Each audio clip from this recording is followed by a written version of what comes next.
الف لام میم. اعوذ باللہ السمیع العلیم من الشیطان الرجیم. بسم اللہ الرحمن الرحیم. اہدنا الصراط المستقیم صراط الذین انعمت علیہم غیر المغضوب علیہم ولا الضالین. اے اللہ ہمیں سیدھا راستہ دکھا دیجیے، ان لوگوں کا راستہ جن پر آپ نے انعام فرمایا، اور ان لوگوں کا راستہ نہ دکھائیے جن پہ آپ کا غضب ہوا اور جنہوں نے اپنی راہ کو گم کر دیا. آمین. اللہ جل شانہ نے اپنی ہدایت اور سیدھا راستہ دو طریقوں سے ہمیں دیا ہے، ایک کتاب اللہ اور دوسری سنت مطہرہ. کتاب بھی بھیجی اور کتاب کو سکھانے والا استاد بھی بھیجا جو اسوہ بنا. جب لوگوں نے دین کو سیکھنے کے لیے، صراط مستقیم کو سیکھنے کے لیے اس کو پکڑ کے رکھا، وہ سیدھی راہ پہ چلتے رہے. تمام صالحین جس دور میں بھی آئے، انہوں نے کتاب اللہ اور سنت مطہرہ کو تھام کے رکھا، انبیاء اور رسل نے اور ان کے ماننے والوں نے، تو اللہ نے ان پر انعامات فرمائے. اللہ کی خوشنودی ان کو حاصل ہو گئی، دنیا اور آخرت کے اندر انہیں کامیابیاں اور کامرانیاں نصیب ہو گئیں. اور جب کبھی، کیونکہ اللہ کو جاننے کے لیے اللہ کا سیدھا راستہ، وہ جو اہدنا الصراط المستقیم مانگا ہے، وہ سیدھا راستہ دکھانے کے لیے اللہ جل شانہ نے جو کتاب بھیجی ہے یا رسول بھیجا ہے، کسی ایک کو بھی چھوڑ دیں تو سیدھی راہ کو نہیں پا سکتے. ان دونوں کا ہونا ضروری ہے. جہاں ان دونوں کا ہونا ضروری ہے، وہاں اس کے علاوہ کسی اور کو بھی شامل کر لیا جائے تو تب بھی راہ کھوٹی اور راہ گم ہو جاتی. مثال کے طور پہ کتاب اللہ کہتی ہے اقیم الصلاۃ تقیمون الصلاۃ یقیمون الصلاۃ، نماز کو قائم کرو. کس طرح کرنی ہے، کس طرح قیام کرنا ہے، قیام میں کیا پڑھنا ہے، کب رکوع کرنا ہے، رکوع میں کیا پڑھنا ہے، رکوع سے اٹھنا کس طرح ہے، رکوع سجدے میں جانا کس طرح ہے، سجدے میں کیا پڑھنا ہے، تشہد میں کیا پڑھنا ہے، کتنی رکعتیں پڑھنی ہیں، کب کب کیسے کیسے پڑھنی ہیں، یہ سب کچھ کون بتائے گا؟ قرآن حکیم کی اس تفصیل کو بتانے کے لیے محمد رسول اللہ سے اگر نہیں سیکھیں گے، جنہوں نے پہلے نماز پڑھ کر دکھائی اور پھر یہ فرمایا میرے آقا نے صلو کما رأیتمونی اصلی، تم اس طرح نماز پڑھو جس طرح تم نے مجھے نماز پڑھتے دیکھا ہے. جب تک ہم اس کے مطابق نہیں چلیں گے تو ہمیں سیدھی راہ کہاں سے ملے گی؟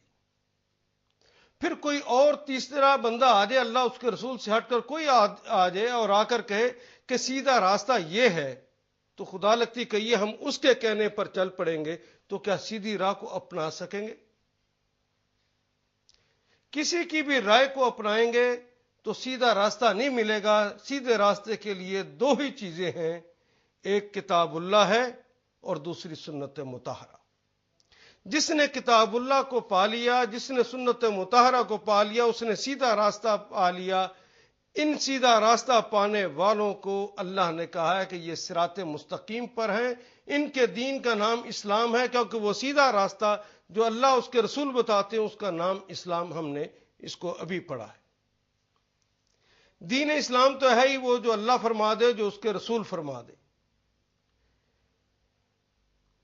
حضرت آدم سے لے کر، جس طرح میں نے پہلے عرض کیا کہ حضرت آدم سے لے کر محمد رسول اللہ تک یہ سیدھا راستہ بتانے والے انبیاء اور رسل کی لائن ہے. اور ان کے ہر ایک کے زمانے میں کتاب بھی ساتھ نازل ہوئی، صحیفے نازل ہوئے جنہوں نے اللہ کی ہدایت اور سیدھا راستہ امت کو دکھایا. اگر کوئی شخص کتاب اللہ سے لے گا، سنت مطہرہ سے لے گا، سیدھے راستے پہ چلتا رہے گا، انعام یافتہ لوگوں میں شامل ہو جائے گا. اور جو اس سے ہٹ جائے گا، جس طرح حضرت ابراہیم، اسماعیل، اسحاق اور یعقوب جو اللہ سے لیا اور اسی رستے پہ چلتے رہے، اور ان کے حواریوں نے، ان کے ماننے والوں نے ان کے رستے پہ چلتے رہے، جس طرح وہ بتاتے رہے اس کے مطابق چلتے رہے، وہ سارے کے سارے مسلم کہلائے۔ اور یہ بھی یاد رہے کہ ہمارے حضرت آدم علیہ الصلوۃ والسلام کا جس طرح میں نے کل بتایا، دین کا نام کیا تھا جی؟ اسلام۔ اور جو اسے مان جاتا تھا اسے کیا کہتے ہیں؟ مسلم۔ سمیتکم مسلم ورضیتکم بالاسلام دینا۔ اور میں نے کل بھی بتایا کہ حضرت آدم کا دین بھی اسلام، ابراہیم، اسماعیل، اسحاق، یعقوب کا بھی دین اسلام، ان سب کے ماننے والے مسلم کہلاتے تھے۔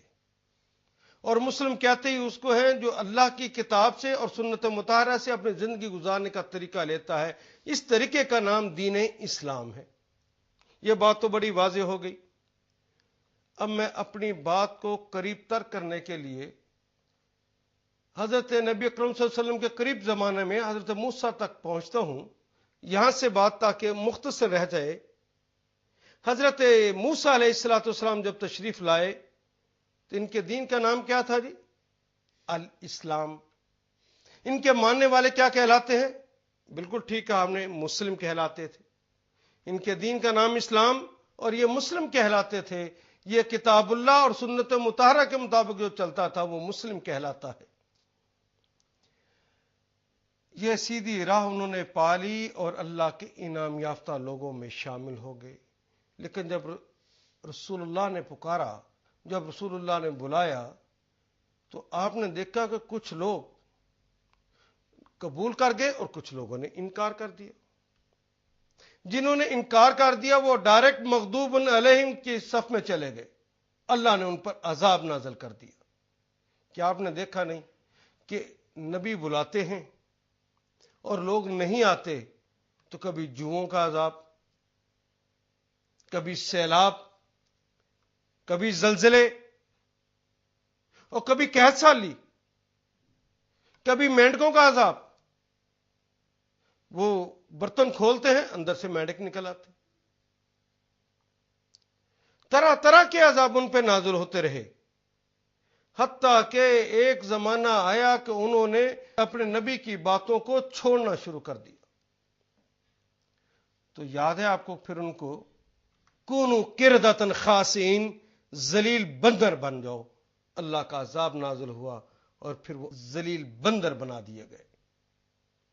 اور بعض روایات میں تو آتا ہے خنزیر اور خنزیرنیوں کی صورت اختیار کر گئے، جنہوں نے سب کے دن اپنی معاش کے لیے اللہ کے قانون کو توڑا، اللہ کی مرضی، اس کے رسول کی مرضی کو چھوڑا، ان کے اوپر اللہ نے عذاب نازل کر دیا۔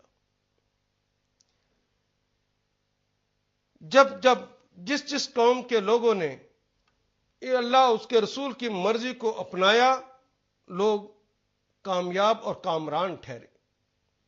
میں حضرت موسیٰ علیہ السلام ہی کی بات عرض کر رہا ہوں۔ جب حضرت موسیٰ علیہ السلام دنیا سے تشریف لے گئے تو ان کی قوم نے آپ کے کتاب کو پکڑ لیا اور سیرت کو گم کر دیا۔ اور میں نے پہلے عرض کیا کہ اگر کوئی سیرت کو گم کر دے اور کتاب کو پکڑ لے تو کیا سیدھا راہ پا سکتا ہے؟ جس طرح میں نے نبی اکرم صلی اللہ علیہ وسلم کے حوالے سے نماز کی آپ کے سامنے مثال رکھی۔ جب حضرت موسیٰ دنیا سے چلے گئے تو ان کے ماننے والوں نے کتاب کو تو پکڑ لیا اور حضرت موسیٰ کی سیرت کو گم کر دیا، تو ان کی راہ کھوٹی ہو گئی۔ پھر ان کے علماء بیٹھ گئے، آپس میں مشگافیاں کرنے لگے۔ کسی نے کہا کہ یہ اصل مسئلہ ہے، دوسرے نے کہا نہیں یہ رائے ہے، تیسرے نے کہا نہیں یہ رائے ہے، کسی نے کہا نہیں، چوتھے نے کہا یہ رائے ہے۔ وہ سارے کے سارے اپنے اپنے علماء کے افکار کو اور ان کے خیالات کو اتنی اہمیت دینے لگے کہ انہوں نے اپنے عقیدے ڈیولپ کر لیے، اور پھر وہ آہستہ آہستہ فرقہ فرقہ فرقہ فرقہ فرقہ ہوتے چلے گئے۔ اتنے فرقے بن گئے کہ جو بھی عالم اٹھتا وہ کوئی بات کہتا، وہ اس لیے کہ ان کے پاس جب تک کتاب کے بعد سیرت نہ ہوتی تو ان کو صحیح بات مل ہی نہیں سکتی تھی۔ اختلاف تو پیدا ہونا تھا۔ اختلافات کی بنیاد پر انہوں نے الگ الگ فرقہ بنانا شروع کر دیے اور فرقوں کے الگ الگ نام رکھے۔ کہیں پر سپارٹنیز بنے، کہیں پر ایسنیز بنے، کہیں پر ناسٹکس بنے، کہیں پر کرارٹیس بنے، اور کہیں پر فریسس بنے، اور کہیں پر صدوقی بنے، اور جو سب سے بڑا فرقہ بنا وہ اپنے آپ کو یہودا کہتا تھا۔ یہ یہودا، یہ سارے فرقے فرقے فرقے در فرقے ہوتے گئے، اور اللہ نے تو امت بنایا تھا، امت فرقوں میں بٹ گئی۔ اللہ نے ان کا نام مسلم رکھا تھا، ان فرقوں نے اپنا نام بھی مختلف کر دیے۔ اپنے نام کی اپنی پہچان جو اللہ نے مسلم رکھی تھی اس پہچان کو بھی بدل ڈالا، اور دوسرے نام رکھ کے اپنے آپ کو پکارنے لگے، تو اللہ کے عذاب ان پہ نازل ہونے شروع ہو گئے۔ پھر حضرت موسیٰ علیہ السلام کے جانے کے بعد یہ جب ٹکڑے ٹکڑے ہو گئے، اور میں نے عرض کیا کہ یہ ریاست بھی نہ صرف یہ مذہب کی بنیاد پر ٹکڑے ہوئے، یہ سیاست کی بنیاد پر بھی احزاب بنی اور ٹکڑے ٹکڑے ہو گئے۔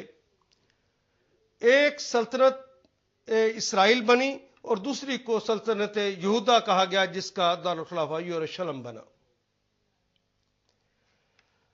یہ بنی اسرائیل کا یہ والا حصہ جو اسرائیل کہلاتا تھا، سلطنت اسرائیل کہلاتا، جس کا دارالخلافہ سامریہ تھا، اس کے اندر لوگوں نے رویہ یہ اپنایا کہ باہر کے لوگوں سے جلدی متاثر ہو گئے۔ حالانکہ ان سے کچھ دیر پہلے کی بات ہے کہ 1020 سے لے کر 1004 تک حضرت اسماعیل علیہ السلام نے حضرت طالوت کو جب خلیفہ مقرر کیا تو ان کی بادشاہت کا اعلان ہوا، تو لوگوں نے اس زمانے میں حضرت اسماعیل اور ان سے پہلے انبیاء کی دعوت پر جب لبیک کہہ دی تھی، اور لبیک کہنے کی بنیاد پر اللہ نے ان پر انعامات فرمائے اور دنیا کی یہ قوت عطا کر دی کہ 1020 سے لے قبل مسیح سے لے کر 1004 قبل مسیح تک حضرت طالوت کو اللہ نے حکمرانی عطا فرما دی۔ یہ ان کی خلافت راشدہ کا آغاز ہو گیا۔ یہ اللہ نے انعام فرما دیا، اس لیے کہ انہوں نے فرقہ بننے کی بجائے، علیحدہ علیحدہ ہونے کی بجائے ایک امت بننے کا فیصلہ کر لیا۔ ایک امت بن کے جب وہ اس طرح اکٹھے ہوئے تو اللہ نے دنیا کے اندر بھی انہیں انعام دے دیا اور ایک مضبوط سلطنت بن گئی۔ پھر 1020 سے لے کر 965 تک تقریباً 39 سال یہ بنتے ہیں۔ ان کے بعد حضرت داؤد علیہ السلام کی حکمرانی ہوئی اور ایک مضبوط ملک ملا، اور وہ جو اللہ نے کہا تھا نا کہ اگر تم میری کتاب کو پکڑ لو گے اور میرے رسول کی سنت کو پکڑو گے تو میں تمہیں فضلنکم علی العالمین، میں تمہیں تمام جہانوں پر فضیلتیں دے دوں گا۔ اللہ نے فضیلتیں عطا فرما دی۔ پھر تقریباً 39 سال ہی 965 سے لے کر 926 تک کے قبل مسیح تک کا یہ جو زمانہ ہے، تقریباً یہ بھی 39 سال بنتے ہیں۔ حضرت سلیمان علیہ السلام کو اللہ نے انعام فرمایا اور ایسی حکمرانی عطا فرمائی، ایسا فضلنکم علی العالمین کا وہ ٹائٹل انہیں نصیب کیا کہ آپ کی حکمرانی صرف بر و بحر پر نہیں ہوئی، صرف انسانوں پہ نہیں ہوئی، حیوانوں پر بھی، پرندوں پر بھی، چرندوں پر بھی، حتیٰ کہ جنوں پر بھی اللہ نے حکمرانی انہیں عطا فرما دی۔ ایسی زوردار حکمرانی عطا فرمائی۔ فضلناکم علی العالمین، اللہ کے انعام یافتہ لوگوں میں وہ شامل ہو گئے۔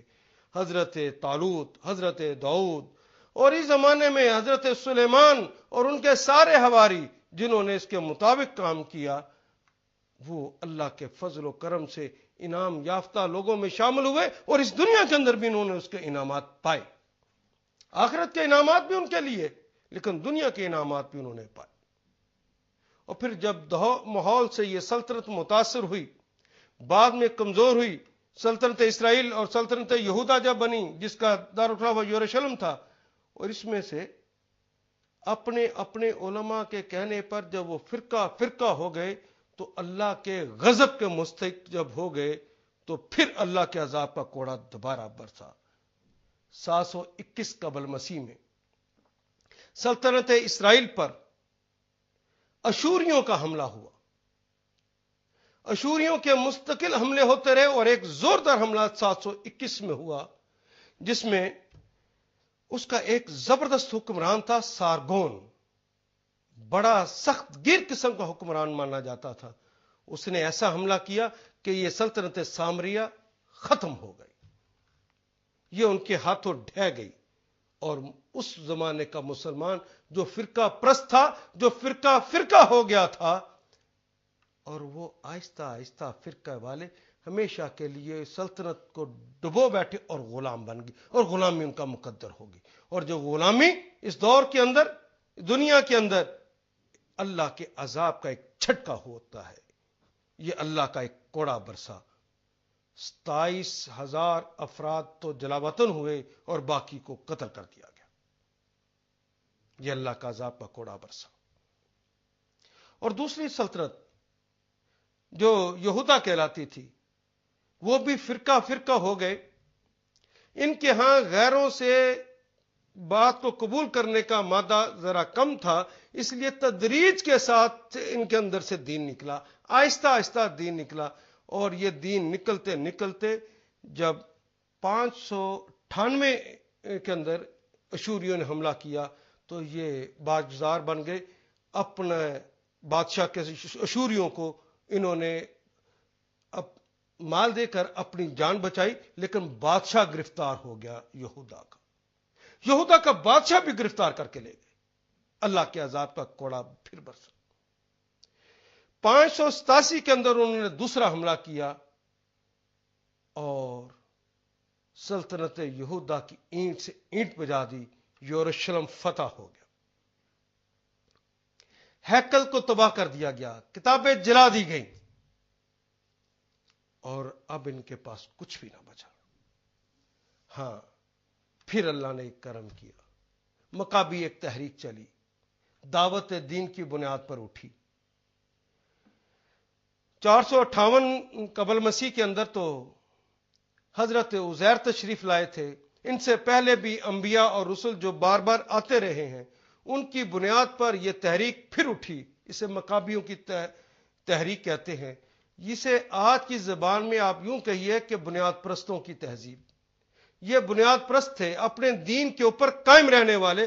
ان کا کہنا تھا کہ اگر باہر کے لوگوں سے تم لے کر اگر اپنی زندگی کو گزارو گے، صراط مستقیم کو چھوڑ کر اس غلط رستے پہ چل جاؤ گے، تم گمراہ ہو جاؤ گے، ولضالین، گمراہ ہونے والوں میں شامل ہو جاؤ گے۔ تمہیں راہ تو مل چکی تھی نا، تم راہ کو خود گم کرو گے۔ اگر خود گم کر دیا تو اللہ کے عذاب کا زبردست کوڑا برسے گا۔ باز آ جاؤ۔ کچھ لوگوں نے ان کی بات کو پھر قبول کر لیا اور مکابیوں کی تحریک کامیاب ہوئی، لیکن اس کے اندر پھر فساد برپا ہو گیا، اس کے اندر پھر بغاوتیں ہوئیں۔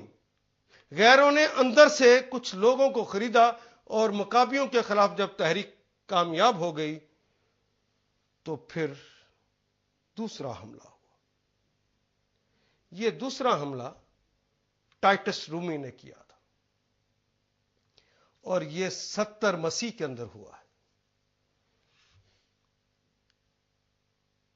اس سے پہلے 40 سے لے کر 43 تک تقریباً وہ زمانہ رہا، بلکہ یوں سمجھیے 40 قبل مسیح سے لے کر 4 مسیح تک کا، بلکہ 9 مسیح تک کا وہ زمانہ رہا کہ اس زمانے کے اندر لوگوں نے مکابی تحریک سے ہٹ کر ایک اور تحریک چلا دی، جس کے اندر انہوں نے کہا کہ ہمیں رومیوں سے تعلق بنانا ہے۔ رومی اس وقت کی سب سے پاورفل قوم ہے، اگر ہم رومیوں کی طرح ہو جائیں گے تو رومی ہمارے ساتھ اچھا سلوک کریں گے، ہمیں رومیوں کی طرح ڈھل جانا چاہیے۔ وہ صراط مستقیم جو انبیاء اور رسل دے گئے تھے، وہ مکابیوں نے جس کی طرف بلایا تھا، انہوں نے اس کے برعکس ان کی طرف بلا لیا، اور قوم کو کہا کہ دیکھو وہ رومی کس قدر ترقی کر گئے ہیں، ہمیں بھی رومیوں کی طرح چلنا ہے۔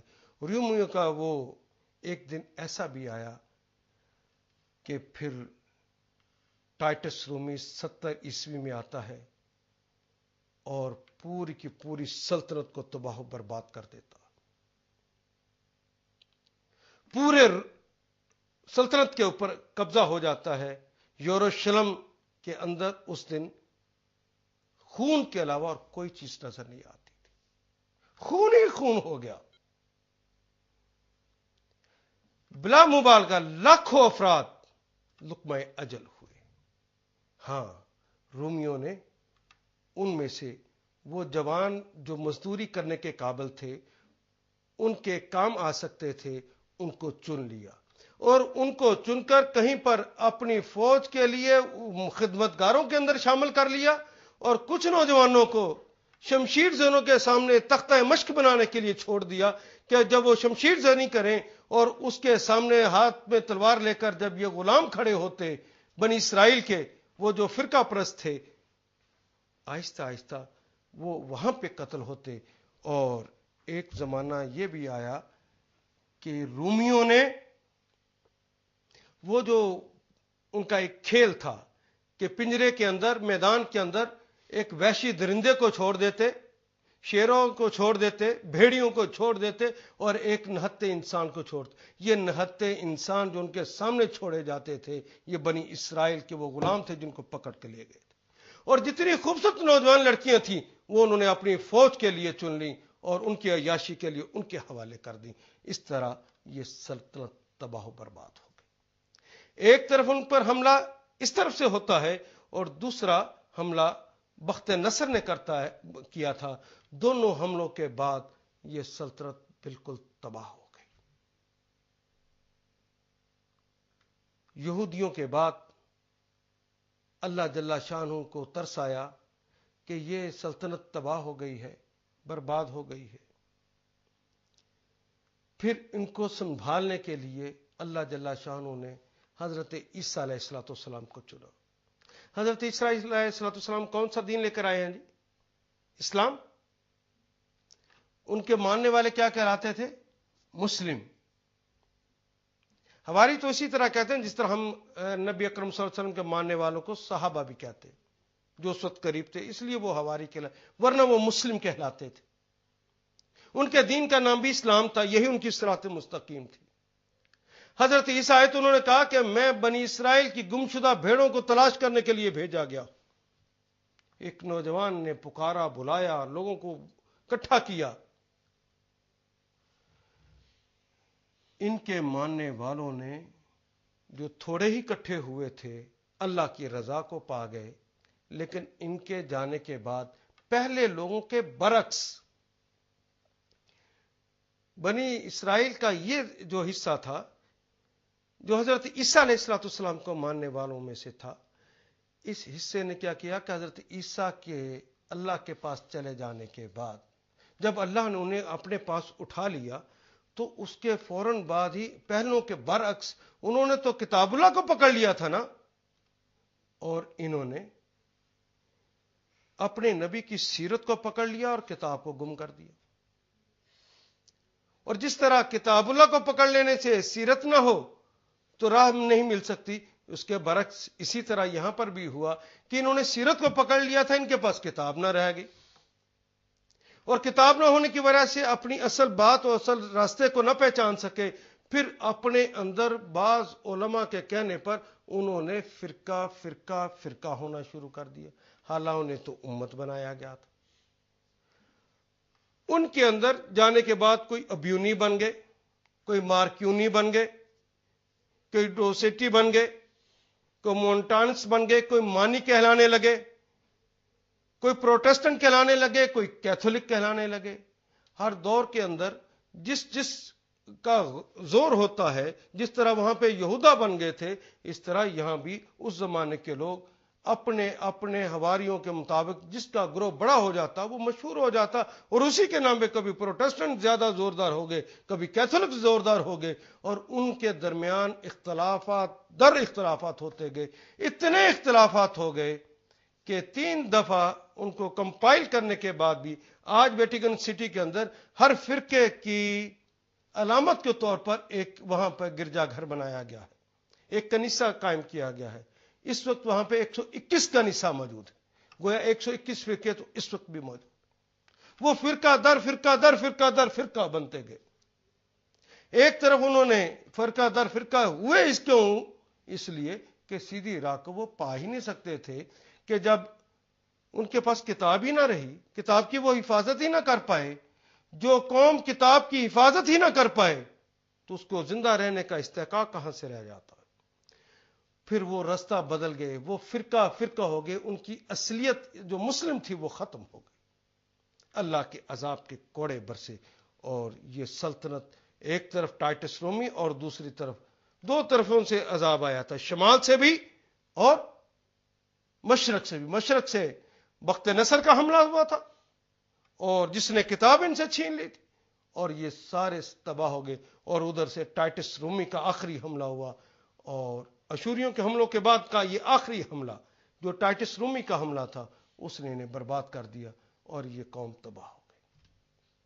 حضرات، یہ میں آپ سے ایک سوال پوچھتا ہوں کہ وہ لوگ جن کو کتاب دے دی گئی، جن کو رسول دے دیا گیا، جن کو حکم دے دیا گیا کہ تمہارا سیدھا راستہ صراط مستقیم، تمہارا دین، یہ ساری تعریفیں اگر آپ کے ذہن میں ہے تو یہ تمہارا اسلام جو ہے، تمہارا سیدھا راستہ وہی ہے جو کتاب اللہ میں ہے، وہی ہے جو تمہارے رسول نے بتانا ہے، وہ جو اس کی شرح کر کے بتائے گا، اس تفصیل کا جو معنی سمجھائے گا، یہ تمہارے رسول کا کام ہے، ان سے لے کر اپنا سیدھا راستہ اختیار کرنا۔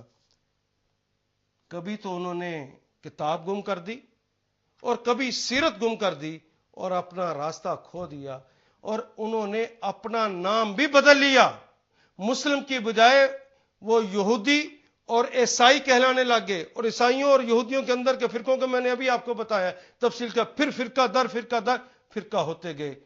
کیا اسلام کے ان فرقوں کو جنہوں نے فرقہ بنا کر ان کی امت کے ٹکڑے ٹکڑے کر دیے تھے، ان ظالموں کو جن کی وجہ سے اللہ کا عذاب نازل ہوا تھا، جو یہودی کہلا کر خوش ہوتے ہیں، جو نصرانی کہلا کر خوش ہوتے ہیں، کیا ایسے لوگوں کو آپ مسلمان مانتے ہیں؟ اللہ نے تو ان کا نام مسلم رکھا تھا۔ اب آپ انہیں کافر کہتے ہیں، آپ انہیں غیر مسلم کہتے ہیں۔ اگر یہ بات ٹھیک ہے، دیکھیے کسوٹی بدلے گی نہیں، کسوٹی ایک ہی رہے گی، اپنا کوئی زیادتی کرے یا بیگانہ کرے، انصاف کا تقاضا یہ ہے کہ کسوٹی ایک رہے۔ حضرت عیسیٰ کے جانے کے بعد 571 سال کے اندر قوم اس قدر ختم ہو گئی۔ آپ کو پتا کہ کبھی تو انہوں نے وہ حضرت عزیر جو اس لیے تشریف لائے تھے کہ اللہ کے دین کو دوبارہ غالب کریں گے، ان کو اکٹھا کیا، ان کو فرقوں کا نقصان بتائے، انہیں امت بننے کی ترغیب دی، انہوں نے امت تو بنے، اکٹھے تو ہوئے، لیکن کہا کہ یہ ہمارا محسن تھا، محسن کو ہی انہوں نے ابن اللہ بنا لیا یہودیوں نے۔ اور اس کے مقابلے پر عیسائیوں نے کہا کہ ہمارا بھی تو کچھ ہونا چاہیے، چونکہ فرقے آپس میں ایک دوسرے کے ساتھ اختلاف رکھتے ہیں، انہوں نے کہا ہمارا بھی ایک اللہ کا بندہ بیٹا ہے، تو انہوں نے عیسائیوں نے حضرت عیسیٰ کو ابن اللہ بنا لی۔ پھر کچھ ہی دیر گزری تھی، انہوں نے کہا صرف حضرت عیسیٰ ہی ابن اللہ نہیں ہے، عیسیٰ خود اللہ ہے۔ حضرت مریم تین ایک ہیں اور ایک تین کا فلسفہ گھڑ لیا۔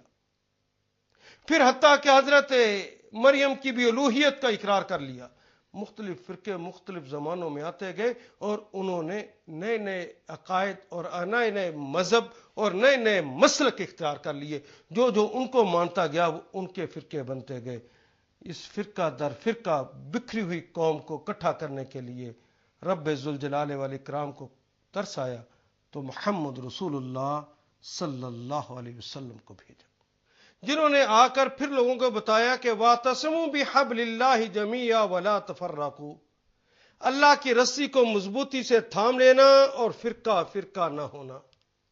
لوگوں، یہ کتاب ہے اور یہ میری سنت ہے، تم میں دو ہی چیزیں چھوڑے جا رہا ہوں، جو اس کو مضبوطی سے تھام لے گا وہی سیدھے رستے پہ چل سکے گا۔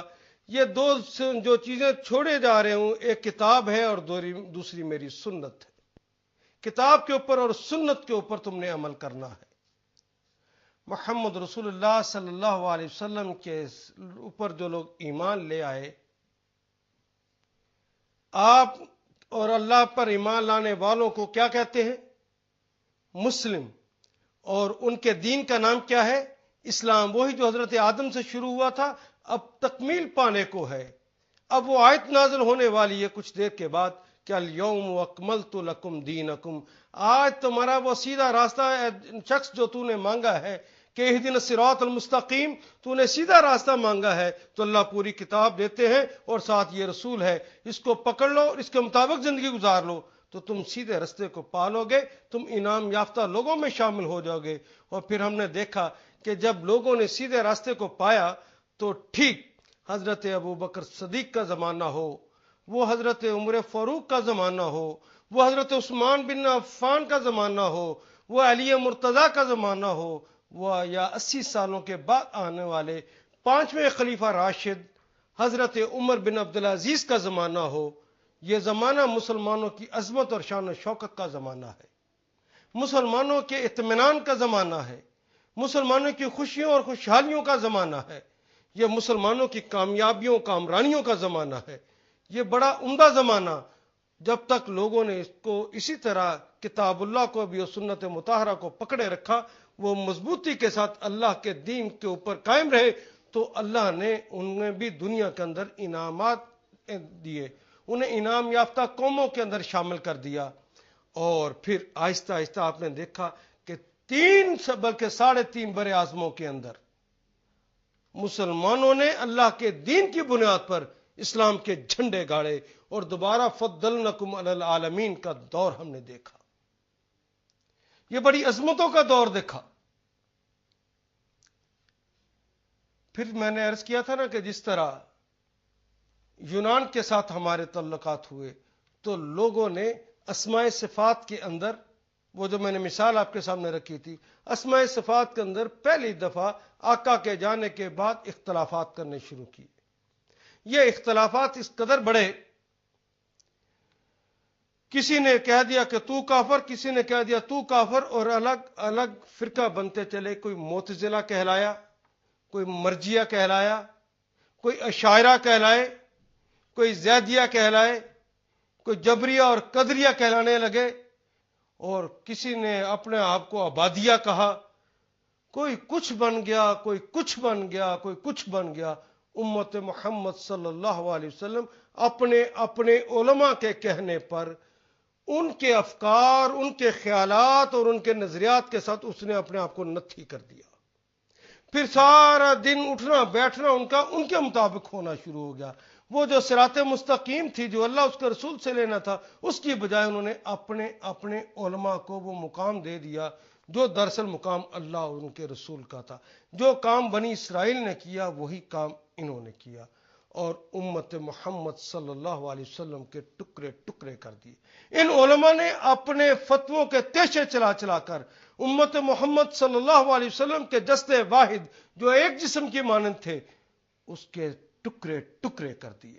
وہ جو رسول اللہ نے کہا تھا کہ مومن کل بنیان مرصوص، مومن جو سیسا پلائی ہوئی دیوار ہوتا ہے، ان سیسا پلائی ہوئی دیوار والے لوگوں نے، ان لوگوں کو ان فتوے بازوں نے، ان فرقہ پرستوں نے ٹکڑے ٹکڑے کر دیا، اپنے فتووں کے ڈائنامائٹ لگائے. اور وہ جو دیوار، وہ جو مضبوط دیوار ہے جسے سیسا پلائی ہوئی دیوار کہتے ہیں، جس میں کوئی چیز پینیٹریٹ ہی نہیں ہو سکتی، ایسی دیوار کے بھی پرچھے اڑا دی اور ٹکڑے ٹکڑے کر دی. وہی کام جو بنی اسرائیل نے کیا تھا، بنی اسماعیل کے لوگوں نے بھی وہی کام کیا.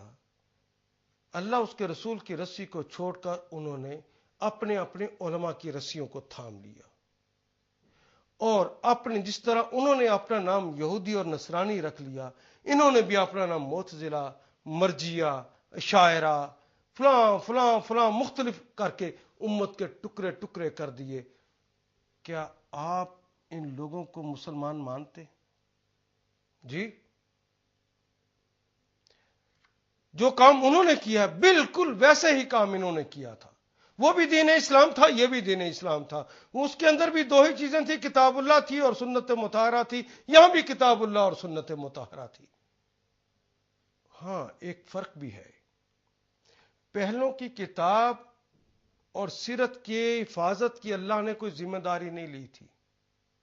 محمد رسول اللہ کی کتاب اور ان کی سیرت کی ذمہ داری بھی لے لی کہ اس کی حفاظت فرمائیں گے اور وہ محفوظ بھی ہوگی. جب سیرت بھی محفوظ، جب کتاب بھی محفوظ، پھر اس کے بعد اختلافات کے بعد انتشار اور افتراق کے بعد امت کے ٹکڑے، تو پھر اللہ کے عذاب کے کوڑے برسے. پھر مسلمان کمزور ہونے شروع ہو گئے. پھر ایک زمانہ آیا کہ اللہ کو پھر ترس آ گیا، لیکن اب تو کوئی نبی نہیں آنا تھا، کوئی رسول نہیں آنا تھا. اب اللہ نے ائمہ کو اٹھایا. کہیں پر حضرت امام ابو حنیفہ رحمۃ اللہ علیہ تشریف لائے، کہیں پر حضرت امام مالک اٹھے، کہیں پر امام احمد بن حنبل، کہیں حضرت امام جعفر صادق، اور کہیں پر حضرت امام شافعی رحمۃ اللہ علیہ نے دین کی آبیاری کی. اور سبھی لوگوں نے یہ ایک بات کہی کہ لوگوں، ہم تو صرف بھولا ہوا سبق یاد دلانے کے لیے آئے. ہم وہ جو بات تمہیں کہیں اگر کتاب اللہ سے ٹکراتی ہو تو دیوار پر دے مارنا، ہماری بات کو قبول نہ کرنا. ہم تو اپنی انسانی کوشش کر کے آپ کو اللہ اس کے رسول کا رستہ بتائیں گے. ہم یہی کر سکتے تھے اور یہی کریں گے. لیکن اگر کسی تحقیق کے بعد تمہیں پتا چل جائے کہ یہ بات جو میں نے کہی ہے یہ کتاب اللہ کے احکام کے خلاف یا اللہ کے رسول سے ٹکراتی ہے، ان کی باتوں سے ٹکراتی ہے، تو ہماری بات کو قبول نہ کرنا، دیوار پہ دے مارنا. یہ انہوں نے کہہ کر لوگوں کو دین کی نکھار پیدا کیا، دین کی خوبصورتی دی، عطا کی، دین کو اوپر دوبارہ اکٹھا کیا، انہیں صراط مستقیم پھر سجھائی اور سمجھائی. پھر اللہ نے قوت عطا فرمائی، پھر طاقت عطا فرمائی. ہم پھر پھیلتے گئے دور دور تک. یہ وہ زمانہ جب ہم کہتے ہیں بحر ظلمات میں دوڑا دیے گھوڑے، ہم نے بحر ظلمات میں بھی گھوڑے دوڑائے. مشرق و مغرب میں اسلام کا طوطی بولنے لگا.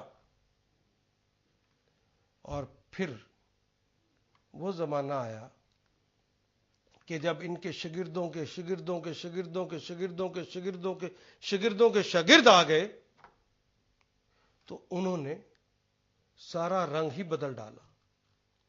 وہاں پہ وہ مالکی ہونے پہ، کوئی شافعی ہونے پر، کوئی حنبلی ہونے پر، کوئی جعفری ہونے کے اوپر فخر کرنے لگا، اور کوئی حنفی ہونے پہ فخر کرنے لگا. یہ فخر کی بات ہوتی تو الگ بات تھی. اب تو انہوں نے اپنے اصل، اپنے آپ کو، اپنی پہچان بھی حنفی، مالکی اور شافعی اور جعفری بنا لی.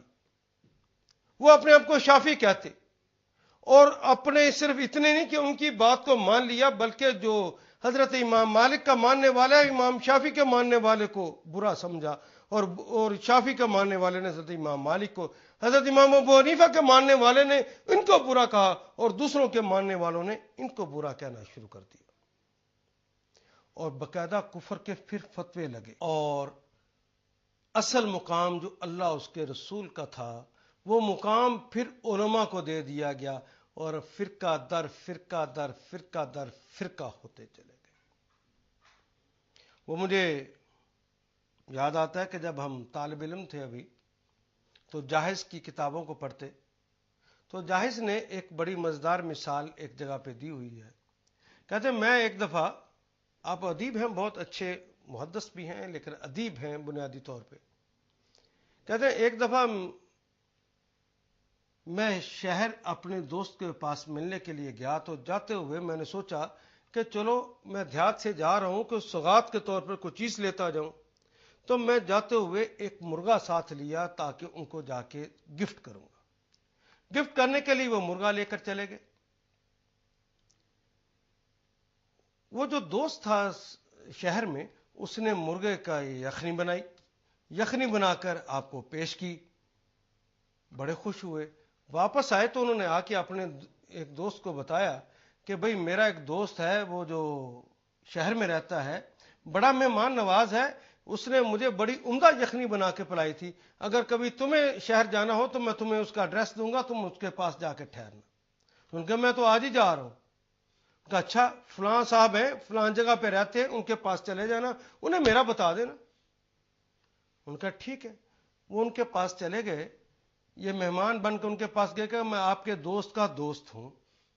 اچھا بسم اللہ تشریف رکھیے. اس نے رات کو وہ جو یخنی تھی اس کے اندر تھوڑا سا پانی ڈالا گرم کی اور یخنی پلا دی. یہ واپس گاؤں پہنچے تو انہوں نے اپنے ایک اور دوست کو بتایا جو کہ شہر آ رہا تھا. شہر جا رہے ہو تو وہ جو فلاں میرے دوست کا دوست ہے اس کے پاس چلے جانا بڑا مہمان نواز ہے اس نے مجھے بھی یخنی پلائی تھی اور بڑی مہمان نوازی کرتا ہے اس کے پاس چلے جانا. کہ ٹھیک. وہ بھی ان کے پاس چلے گئے. جا کے تعارف کروایا کہ شہر میں آیا تھا مجھے آپ کا ایڈریس دیا تھا میں آپ کے دوست کا دوست ہوں. ان کا اچھا بسم اللہ. انہوں نے پانی ڈالا اسی کے اندر گرم کی یخنی اور یخنی پیش کر دی. بڑے خوش ہوئے. واپس آ کے بتایا. اسی طرح ایک مہمان اور گیا پھر اس کے بعد گیا پھر اس کے بعد گیا تو وہ جو یخنی پڑی ہوتی تھی اسی کے اندر وہ پانی ڈالتے اور پانی ڈال کے اگلے دن پیش کر دیتے. جب 8واں 9واں بندہ پہنچا تو اس نے بھی جا کے اس طرح بتایا کہ میں پھر آپ کے دوست کے دوست کے دوست کے دوست کا دوست آیا ہوں تو یہ آپ کے پاس آج ٹھہروں گا. اس نے اسی کے اندر پھر پانی ڈالا گرم کیا پیش کیا. وہ تو خالص پانی تھا وہ یخنی رہی نہیں تھی. تو اس نے کہا یہ کیا ہے یہ تو خالص پانی ہے لوگ تو کہتے ہیں یخنی پلاتے ہو. انہوں نے کہا یہ کیا ہے یہ پانی ہے. اچھا تم کون ہو. انہوں نے کہا کہ یہ میں تمہارے دوست کے دوست کے دوست کے دوست کے دوست کے دوست کا دوست. کہ اچھا تو یہ جو ہے وہ جو میرے دوست نے مرغا بھیجا تھا نا اس کی یخنی کی یخنی کی یخنی کی یخنی کی یخنی کی یخنی ہے. یہ جو حضرت امام مالک امام احمد بن حنبل اور امام شافعی اور امام جعفر صادق کے شاگردوں کے شاگردوں کے شاگردوں کے شاگردوں کے شاگرد آئے تو ان کا وہی حال ہو چکا تھا. وہ دوبارہ فرقہ بن چکے تھے. حالانکہ یہ ائمہ اکرام نے تو امت بنائی تھی انہوں نے امت کے اندر پھر دڑانے پیدا کر دی. وہی کام کیا جو انہوں نے کیا تھا بنی اسرائیل والوں نے کیا تھا اور پھر اللہ کے عذاب کا کوڑا برسا. وہ کوڑا اس طرح برسا کہ وہ بغداد جو ہماری عظمت کی نشانی تھا جہاں علم بھی تھا وہ بغداد ڈوب گیا. اور میں آپ سے عرض کروں کہ شہنشاہ تاتار جب آیا تھا تو اس وقت اس نے اپنے بیٹے تولائی سے کہا کہ بیٹا آج بغداد کی فتح میں تیرے نام کرتا ہوں.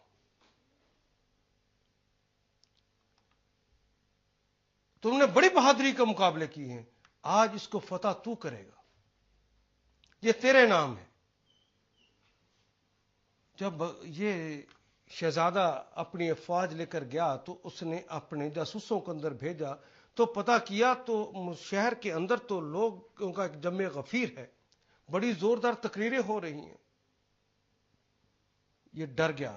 کہا بابا تم تو کہتا تھا کہ میں تحفہ دے رہا ہوں یہ کیسا تحفہ ہے. تو نے تو کہا تھا کہ مسلمانوں کے اندر ایک جذبہ جہاد ہے وہ ان کے علماء اٹھایا کرتے ہیں جب علماء اکٹھے ہو جائیں اور اس کے اوپر لوگوں کو جہاد کے لیے تیار کر لیں تو پھر دنیا کی کوئی تلوار ان کو کاٹ نہیں سکتی. تو آج تو علماء نے ان کو اکٹھا کر لیا ہے اور اتحاد ہو گیا ہے. اس زمانے میں ہم انہیں کیسے فتح کر سکیں گے. ان کا اگر اتحاد ہو چکا ہوتا تو میں اتنے علاقے فتح کیسے کر لیتا. یہ تو آخری بغداد کو فتح کرنے کے لیے تجھے بھیجا ہے. شہنشاہ تاتار خود بھیس بدل کے اندر جاتا ہے اور دیکھتا ہے کہ واقعی شہر کے اندر مرکز کے اندر ایک بہت بڑا مجمع ہے. زندہ باد اور مردہ باد کے نعرے لگ رہے ہیں اور دو عالم کھڑے تقریریں کر رہے ہیں بڑے پرجوش انداز کے اندر. جب قریب جا کے دیکھا تو وہ شیعہ اور سنی مناظرہ ہو رہا تھا. اور پھر تاریخ بتاتی ہے اس بات کا کہ وہ لوگ بڑے بڑے بال رکھتے تھے. شہنشاہ تاتار نے ان کے بالوں سے پکڑا ان کی گردنیں کاٹتے ہوئے کہا کہ مسلمانوں تمہاری کتاب میں لکھا ہے کہ جب تمہارے اندر تفرقہ پیدا ہو جائے گا تو اللہ کا عذاب تم پہ آئے گا. میں اللہ کا عذاب ہوں ڈرو مجھ سے. سارے بغداد کے اندر جیتے جاگتے سارے انسانوں کو قتل کرنے کا حکم دے دیا. سارے انسان مر گئے، قتل ہو گئے، ان کی کھوپڑیوں کے مینارے بن گئے، جلی ہوئی لاش کے ڈھیر بن گئے. اسے چین نہیں آ رہا تھا. اس نے ابھی کچھ لوگ باقی ہوں گے. مسجدوں میں زبردستی جو گرفتار شدہ لوگ تھے ان سے اذانیں دلوائیں تاکہ جو چھپے ہوئے لوگ ہیں وہ بھی باہر نکل آئیں. چھپے ہوئے لوگ بھی باہر نکل آئے، پھر ان کو بھی قتل کر دیا گیا. چین پھر نہیں آ رہا. اس نے کہا کہ شہر بستی کے اندر، اس پورے بغداد کے اندر جتنے جانور ہیں ان کو بھی قتل کر دو. وہ جانور بھی قتل کر دیے گئے. کہا کہ تیر اندازوں کو کھڑا کر دو، جتنے فضا کے اندر پرندے ہیں ان کو بھی گرا دو. سارے پرندے بھی گرا دیے گئے. ابھی اس کو چین نہیں آ رہا. پھر اس نے کہا کہ ان کی کتابیں ساری کی ساری جلا ڈالو اور انہیں دجلہ میں پھینک دو. کتابیں بھی مسلمانوں کا سرمایہ بھی جلا دیا گیا اور انہیں اٹھا کر دجلہ میں اس نے وحشی نے پھینک دیا. کسی نے اس سے بعد میں پوچھا کہ حضور اگر علاقے فتح کرنے مقصود تھے تو شکست کے بعد بغداد تو فتح ہو چکا تھا، پھر یہ قتل و غارت کیوں؟ اگر دل کی تسکین کے لیے کھوپڑیوں کے منارے ضروری تھے تو کھوپڑیوں کے منارے تو بن گئے، جلی ہوئی لاشوں کے راکھ کے ڈھیر تو بن گئے. پھر جانوروں کو قتل کیوں کر کیا گیا؟ پرندوں کو کیوں مارا گیا؟ پھر اس دن اس نے کہا کہ میں ڈر گیا تھا کہ مسلمانوں جیسی عظمت اور شان و شوکت والی قوم تفرقے کی وجہ سے جو مری ہے، جو اصل راہ جو صراط مستقیم تھی، وہ جو سلامتی کا راستہ تھی، جو اس کتاب اللہ اور سنت مطہرہ سے تھی، اس سے ہٹ کر جو انہوں نے دوسرے راستے اپنا لیے ہیں، اس کی وجہ شاید یہ جو چیزیں کھاتے ہیں، یہ جو گوشت کھاتے ہیں، اس کے اثرات نہ ہوں. میں نے پرندے چرند اور سب کو مار دیا. پھر میرے ذہن میں یہ خیال آیا کہ ممکن ہے کہ یہ پرندے چرندے نہیں بلکہ ان کی جو علماء کی کتابیں ہیں یہ ان کو آپس میں بانٹتی ہیں، یہ ان کو دور کرتی ہیں. تو میں ڈر گیا کہ یہیں کوئی کتاب یا کوئی شخص یا یہ جانور کھا کر میری امت کے اندر بھی تفرقہ نہ پیدا ہو جائے اور میرے اوپر بھی اللہ کا عذاب اس طرح نازل نہ ہو جائے. میں آسمان لازوال کا اس طرح کا عذاب نہیں برداشت کر سکتا تھا، اس لیے میں نے پہلے ان کو مارا ہے اور ان کو جلایا ہے. لوگوں پھر ہمارے اس تفرقے کی وجہ سے ملت اسلامیہ کا یہ باغ بھی بند ہو گیا. اور وہ دور اندلس کے اندر جہاں عبد الرحمن داخل کے گھر کے اندر میں نے خود دیکھا ہے، پورے حال کے اندر لکھا ہے لا حکم الا للہ، لا حکم الا للہ، لا حکم الا للہ. یہ اس کے محل کے اندر لکھا ہوا ہے. لیکن اسی سلطنت میں اللہ کے علاوہ علماء کا حکم چلنے لگ گیا. ہم فرقہ فرقہ ہو گئے. جس دن غرناطہ کے اندر عیسائی فوجیں داخل ہو رہی ہیں، این اس دن شہر کے وسط میں وہاں پر بھی ایک مناظرہ ہو رہا تھا، اور وہ مناظرہ اس بنیاد پر تھا کہ مسواک پانی کے ساتھ کی جا سکتی ہے کہ بغیر پانی کے بھی ہو سکتی ہے. اس بات پہ مسلمانوں کی جان پہ بنی ہوئی ہے، اور فرقہ پرست امت کو تصور کو ہی مٹا دیتا ہے. وہ اپنے فرقے کے غلبے کے لیے تو سب کچھ کر لیتا ہے، لیکن امت کے لیے وہ مر جاتا ہے. امت کا تصور ہی ختم ہو جاتا ہے. امت کا تصور تو تب بنتا ہے جب کتاب اللہ کو لیتا ہے، وہ جب وہ سنت مطہرہ کو لیتا ہے. خدا لگتی کہیے ان فرقہ پرستوں کو، جنہوں نے ایگزیکٹ وہی کام کیا جو بنی اسرائیل کے لوگوں نے کیا تھا، ایگزیکٹ وہی کام کیا جو پہلے لوگوں نے کیا ہے. معتزلہ نے کیا تھا، اشاعریوں نے کیا تھا، مرجیہ نے کیا تھا، عبادیہ نے کیا تھا، وہی کام انہوں نے بھی کیا. امت کے ٹکڑے ٹکڑے کر دیے. کتاب اللہ سے لینے کی بجائے اتھارٹی، اصل میں تو اللہ اس کا رسول تھا، تو اتھارٹی انہوں نے علماء کو قرار دے دی.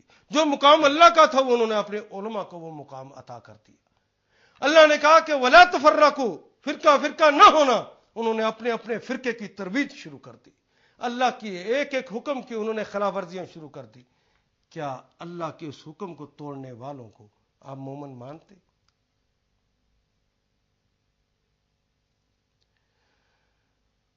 جی اب ذرا ہوش کے ساتھ اب میں آپ کی طرف بڑھنے لگا ہوں. یہ صرف ادھر جس طرح بنی اسرائیل پر دو طرف سے حملہ ہوا تھا، یہاں بھی دو طرف سے حملہ ہوا. شمال سے صلیبیوں نے کیا تھا، یاد آیا جی آپ کو؟ یروشلم جو حضرت عمر کے زمانے میں فتح ہوا تھا، 1099 میں عیسائیوں کے ہاتھ پھر تباہ و برباد ہو گیا.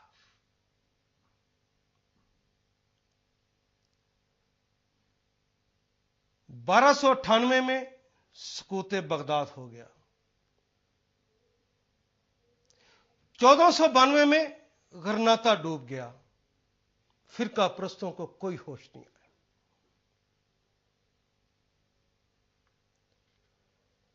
پھر کہیں پر شکیب ارسلان اٹھے، کہیں نور توسی اٹھے، کہیں صاحب سبل السلام اٹھے، کہیں جمال الدین افغانی اور رشید رضا اٹھے. انہوں نے پین اسلامزم کا نعرہ لگایا، امت کو بنانے کا پھر نعرہ لگایا. کہیں پر حسن البنا اور کہیں پر حضرت شاہ ولی اللہ اور کہیں پر حضرت علامہ اقبال اور کہیں پر سید مودودی پیدا ہوئے، جنہوں نے پھر ملت اسلامیہ کا نعرہ دیا. لیکن امت کچھ قدم آگے بڑھی ضرور، لیکن پھر فرقہ در فرقہ در فرقہ در ہوتی گئی. وہ جو حنفی، مالکی اور شافی بنے تھے، انہی میں سے وہ لوگ، کوئی دیوبندی بن گیا، کوئی بریلوی بن گیا، کوئی اہل حدیث بن گیا، کوئی شیعہ بن گئے، کوئی کچھ ہو گئے، کوئی کچھ ہو گئے. میری امت پھر ٹکڑے ٹکڑے ہو گئے. حکم یہ تھا کہ وَاعْتَصِمُوا بِحَبْلِ اللَّهِ جَمِيعًا وَلَا تَفَرَّقُوا. اور جس طرح مکابیوں کی تحریک اٹھی تھی اس زمانے میں، اللہ والوں کی اس تحریک کو بھی اٹھی اور کامیاب نہ ہو سکی. جس طرح مکابیوں کی تحریک ناکام ہو گئی، یہ تحریک بھی ناکام ہو گئی. اور جس طرح 40 کے اندر ہیرود نے اپنے علاقے کے اندر لوگوں کو یہ بات بتائی تھی کہ ایسا رویہ اختیار کرو اللہ بھی خوش رہے اور کیسر بھی خوش رہے. اللہ بھی خوش رکھنا اور کیسر کو بھی خوش رکھنا. اس تحریک کے رد عمل کے طور پر جب لوگوں نے ایسا کیا تو پھر اللہ کا عذاب 70 کے اندر برس گیا اور ٹائٹس رومی نے ان کو تباہ و برباد کر دیا. بالکل اسی طرح ادھر بھی پہلے بھی مغربی امپیریلزم کا طوفان اٹھا، ولندیزیوں کا اٹھا، پرتگالیوں کا اٹھا، فرانسیسیوں کا اٹھا، اور امت ٹکڑے ٹکڑے کر دی گئی، غلام کر دی گئی، اور فرقہ پرست انہیں فرقہ در فرقہ کرتا چلا گیا. حتیٰ کہ 1924 کے اندر رہی سے ہی وہ جو سلطنت تھی، سلطنت عثمانیہ، وہ بھی ختم ہو گئی. اور جب ہم نہیں پلٹے تو 1971 میں ڈھاکہ کا بھی ہمیں انا للہ و انا الیہ راجعون کہنا پڑا. اور جس وقت ڈھاکہ ڈوبا، وہ جو مظالم ہوئے تھے، میرے سخت نہیں ہے کہ آپ کے سامنے ان کو بیان کر سکوں کہ کس طرح عفت ماں بیٹیوں کی عصمتوں کو لوٹا گیا، کس طرح بچوں کو ماؤں کے سینوں پہ رکھ کر چیر دیا گیا، اور ملت اسلامیہ ٹکڑے ٹکڑے ہو گئی. پاکستان دنیا کی عظیم ترین قوت تو حصے میں بکھر گیا. جس طرح وہاں پر ایک گروہ نے یہ کہہ دیا تھا کہ رومیوں کی طرح ہو جاؤ، آج بھی انہی صلیبیوں کی طرح ہونے کی دعوت دینے والے پھر موجود ہیں. جب لوگ صلیبیوں کی طرح ہو گئے،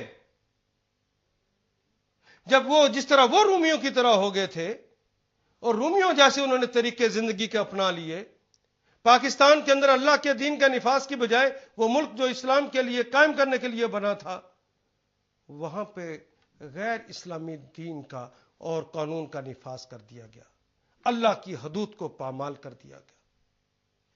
فرقہ پرست آج بھی دیوبندی بریلوی اور حدیثیت کے چکر میں پڑا ہوا ہے، وہ امت کی طرف سوچتا ہی نہیں ہے۔ اور ان لوگوں نے جو یہ دیوبندی بریلوی اہل حدیث بن گئے، ان لوگوں نے تو وہ ظلم کیے جو پہلوں نے بھی نہیں کیے تھے۔ اس وقت مسجدیں کعبہ کی بیٹیاں آزاد تھیں، انہوں نے مساجد پہ بھی قبضہ کر لیا۔ اگر آج کعبہ کی بیٹی مسجد میں اپنے لاہور میں تلاش کرنا چاہوں تو مجھے نہیں ملتی۔ ہر کی پیشانی کے اوپر ان ظالموں نے اوپر لکھ رکھا ہے یہ بریلویوں کی مسجد ہے، یہ دیوبندیوں کی مسجد ہے، یہ اہل حدیثوں کی مسجد ہے، یہ شیعوں کی مسجد ہے۔ دوسرا داخل ہو جائے تو ان کو جان کی بن جاتی ہے، مسجدوں کو دھوتے ہیں، اندر سے نکال دیتے ہیں، نفرتوں کا اظہار کرتے ہیں، سپاہ صحابہ اور سپاہ محمد بنا کر ایک دوسرے کی مسجدوں پر حملہ کرتے ہیں اور امن کو تباہ و برباد کر دیا ہے۔ ان کو حکم تھا واعتصموا بحبل اللہ جمیعا ولا تفرقوا، انہوں نے اللہ کے حکم کو نہیں مانا، انہوں نے اپنے اپنے فتووں کے تیشے دے کر امت کے ٹکڑے ٹکڑے کر دیے۔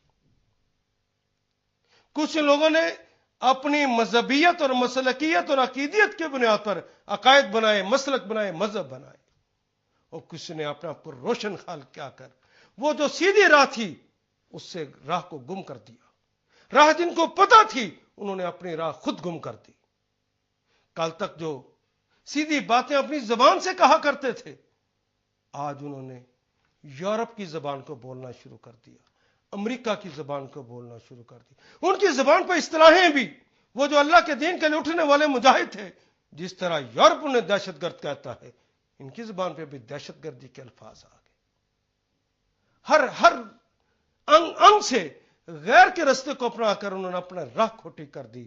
لوگوں مجھے ڈر ہے کہ کل قیامت کے روز، بلکہ قیامت تو بڑی بات کی بات، قیامت تو ابھی سامنے ہے۔ جس طرح ٹائٹس رومی نے آخر پہ بنی اسرائیل کو تباہ کر دیا تھا، کہیں بنی اسماعیل تو دوبارہ صلیبی حملہ یہ جو ہوا ہے، آج کا جو صلیبی حملہ ہے، کیا اس کی وجہ سے ہمارا خدا نہ خواستہ اگر ہم اکٹھے نہ ہوئے، ہم ایک نہ ہوئے، صراط مستقیم پہ نہ چلے، تو اللہ کے عذاب سے کیا بچ سکیں گے؟ جس طرح کا پہلے عذاب آیا کیا اس طرح کا عذاب اب نہیں آئے گا؟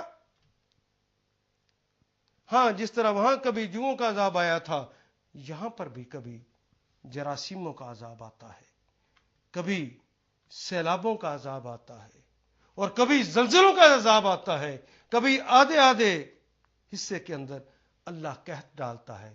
اللہ تو ڈرا رہا ہے، اللہ تو سمجھا رہا ہے، لوگوں دوبارہ ایک ہو جاؤ، اسی صراط مستقیم پر آ جاؤ، لوگوں واپس پلٹاؤ، لوگوں ایک ہو جاؤ۔ یہ سیدھا راستہ ہے، ایک ہی راستہ جو اللہ کہتے ہیں، ایک ہی سیدھا راستہ ہے جو محمد رسول اللہ فرماتے ہیں۔ وہ مقام اللہ، اس کے رسول کا مقام لوگوں علماء کو مت دو۔ جو مقام اللہ کا ہے اگر کسی اور کو دے دو، اس کا نام شرک ہوتا ہے۔